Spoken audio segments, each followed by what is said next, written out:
Não é de hoje que a antiga serpente, que se chama Diabo e Satanás, tenta destruir o Senhor Jesus Cristo e aqueles que pertencem a Ele. Na verdade, essa guerra vem desde o início da história humana.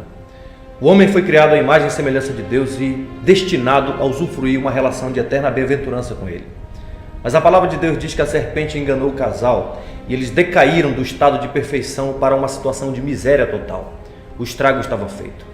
Mas em meio ao canto fúnebre da humanidade surgiu o raiar da graça na promessa do descendente da mulher que viria esmagar a cabeça da serpente e dar vitória ao povo da aliança. Gênesis 3,15 diz que a partir de então haveria duas descendências. O descendente da mulher que um dia viria e esmagaria a cabeça da serpente e a serpente feriria o seu calcanhar. Nós vemos a manifestação desta inimizade já em Gênesis capítulo 4, onde se diz que da união do primeiro casal nasceram dois filhos, Caim e Abel. Abel era da descendência santa, mas Caim era do maligno e por isso ele assassinou seu irmão, diz a palavra de Deus. E foi assim que ele destruiu a descendência da promessa. Mas a promessa não podia falhar e por isso o casal teve outro descendente no lugar de Abel que Caim matou. Seu nome era Sete. É desta linhagem que se começa a invocar o nome do Senhor. Agora, o diabo começa o seu serviço de destruição da geração de Sete, fazendo com que a semente santa se misture com os filhos da serpente, com as filhas dos homens, as filhas de Caim. Por isso, quando nós chegamos em Gênesis capítulo 6, nós vemos um mundo totalmente afundado e sepultado na ignorância de Deus. Parece que a serpente havia triunfado, mas Deus havia preservado um descendente de Sete que temia ao Senhor e andava com Deus. Seu nome era Noé, através de quem a promessa haveria de continuar. É da geração de Noé, passando por seu filho Sem, que vem Éber, pai de Tera, o pai de Abraão. Em Gênesis 12, portanto, a promessa é renovada em Abraão e Sara. Mas, humanamente falando, isso era impossível, porque Abraão era velho e Sara era estéril. Mas Cristo é poderoso e o milagre aconteceu, de modo que Isaque nasceu segundo a promessa. Mas após isso, Deus ordena que Abraão ofereça Isaque num sacrifício. O que seria agora da promessa de Deus? A descendência iria morrer? Morreria, não fosse o Deus de Abraão, o Jeová Jireh, o Deus da providência, que aparece para salvaguardar a linhagem da promessa e apresentar um cordeiro substituto para Isaque, porque no monte do Senhor se proverá. Agora é da descendência de Isaque que a semente santa haveria de nascer. Porém, Rebeca também era estéril e somente um milagre resolveria o seu problema. E foi exatamente o que aconteceu. Rebeca concebeu e a promessa continuou na linhagem de Jacó. Jacó engana seu pai e recebe a bênção de seu irmão Esaú. Por isso, ele tem de fugir para retornar anos depois com grande medo de ser morto por seu irmão.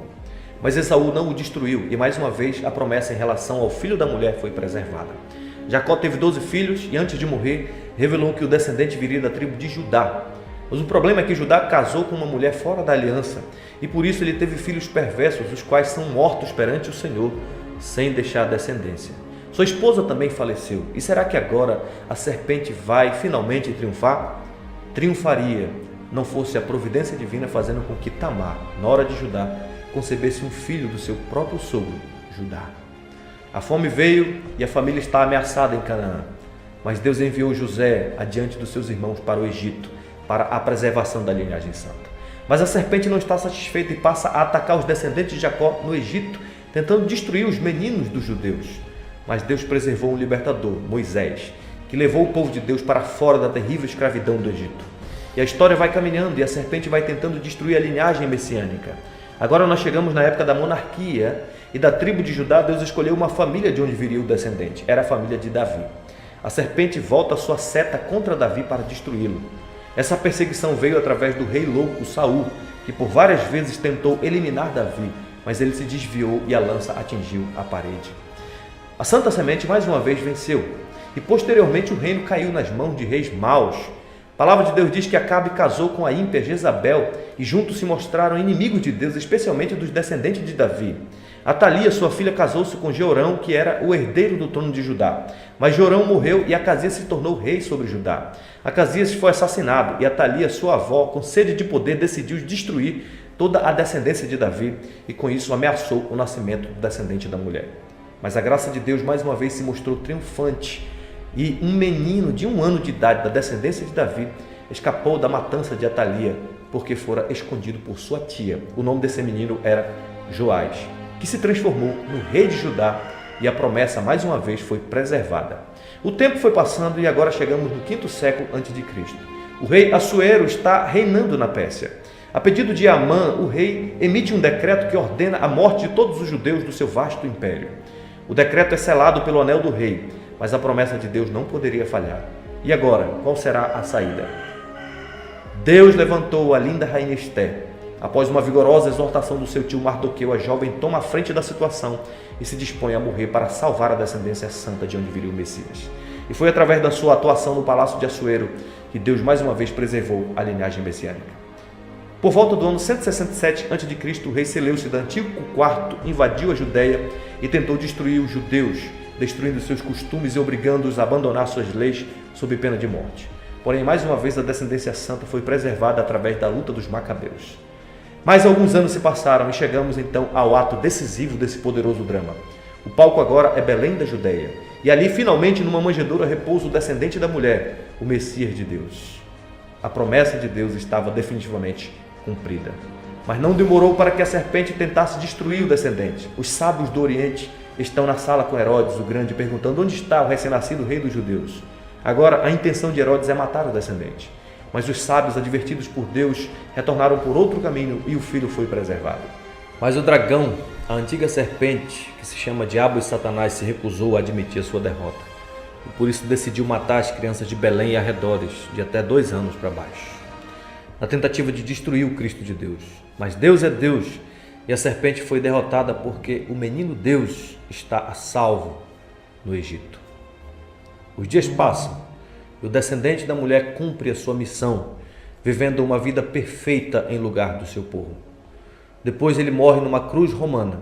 E todos sabem que após a morte de cruz, os condenados ou eram deixados para os animais comerem, ou eram jogados no lixo público. E este teria sido o triste fim do Messias de Deus, não fosse o fato de que a santa providência de Deus moveu o coração do rico homem José de Arimateia para pedir o corpo de Jesus a Pilatos e colocá-lo em um túmulo novo, pois o seu corpo não poderia experimentar a corrupção.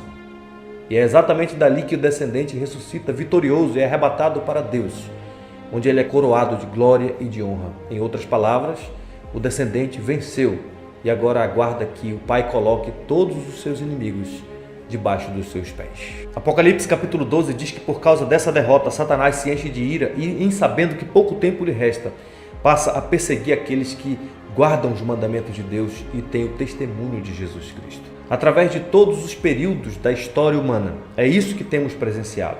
A perseguição da serpente contra os restantes da descendência santa. Portanto, se você quer mesmo entender o que está acontecendo com o nosso mundo, saiba, toda a história humana faz parte de um único enredo, o conflito entre a semente da mulher e a serpente. Tudo tem a ver com o ódio que Satanás tem por Cristo e pela sua igreja. São os reis da terra, os príncipes que se levantam contra o Senhor e contra o seu ungido. Ou seja, todo o conflito entre a igreja e o mundo nada mais é do que uma manifestação externa da oposição que Satanás faz a Cristo na tentativa de arruinar o seu poderoso reino. Tudo é um eco de Gênesis capítulo 3, versículo 15. É uma guerra contra Cristo. Nosso Senhor já havia nos advertido de que seríamos odiados de todas as nações por causa do seu nome. Satanás e as suas legiões estariam sempre irrompendo pelas portas do inferno, a fim de destruir a igreja de Deus. Isso nos ajuda a compreender o que está acontecendo nesse exato momento no mundo ocidental e em especial aqui no Brasil. Todo ódio contra a sociedade patriarcal, ou contra a família tradicional, ou ainda contra as pessoas de bem que se levantam para defender os valores judaico-cristãos da civilização ocidental, na realidade é um ódio contra o descendente da mulher, que é o ungido do Senhor. Esta é a razão do aparecimento dos faraós, dos Herodes, dos Neros, Julianos, Dioclecianos, Marias Sanguinárias e de todos os partidos e governos totalitários que perseguiram e ainda perseguem os cristãos. Todos eles são instrumentos de Satanás para a derrubada do reino de Cristo. Mas nós, os descendentes da promessa, não podemos temer nesta hora tão importante da nossa história. Somos perseguidos, somos humilhados, mas lembremos que Cristo está à direita do Pai e Ele está com o governo do universo em suas mãos. Ele sustenta todas as coisas pela palavra do seu poder e, sendo assim, é inútil fazer guerra contra Ele e contra os santos, porque aquele que governa à direita do Pai é o Senhor que tanto ama a sua igreja, a tal ponto de se entregar por ela na vergonhosa morte de cruz. Ele nos garante vitória, posto que Paulo disse que nele nós somos mais que vencedores por meio daquele que nos amou. Portanto, servos do Cordeiro, nunca desistam e nunca se rendam, porque a vitória está do nosso lado. E quanto a vocês que são aliados da serpente, que lutam pela queda do cristianismo e pelo fim dos antigos valores da civilização ocidental implantados pelo nosso Senhor Jesus Cristo, saibam que vocês são parceiros de Satanás e estão prestes a serem destruídos. João capítulo 8, verso 44, Jesus disse: vós sois do diabo, que é vosso pai. Essa é a verdade sobre vocês. Cristo tem dado a todos vocês a vida, a respiração e tudo mais. Contudo, o que é que vocês têm feito com essas dádivas? Vocês simplesmente têm as usado para a opressão do seu reino, e isso é muito perigoso, pois, como disse Thomas Watson, opor-se a Cristo em seu ofício real é como se o espinheiro se organizasse em batalha contra o fogo. Vocês podem nos ridicularizar, podem zombar de nós, podem zombar de Cristo e da sua cruz e da sua descendência, mas vocês não vão prevalecer, porque Deus já decidiu que Cristo é o Rei da humanidade e vocês não irão mudar este decreto. Portanto, sede prudentes, servi ao Senhor com temor e alegrai-vos nele com tremor. Beijai o Filho para que se não irrite e não pereçais pelo caminho, porque dentro em pouco se lhe inflamará a ira. E a minha esperança é que vocês se arrependam e creiam no Evangelho, porque ainda há esperança para todos vocês, porque Deus não tem prazer na morte do ímpio.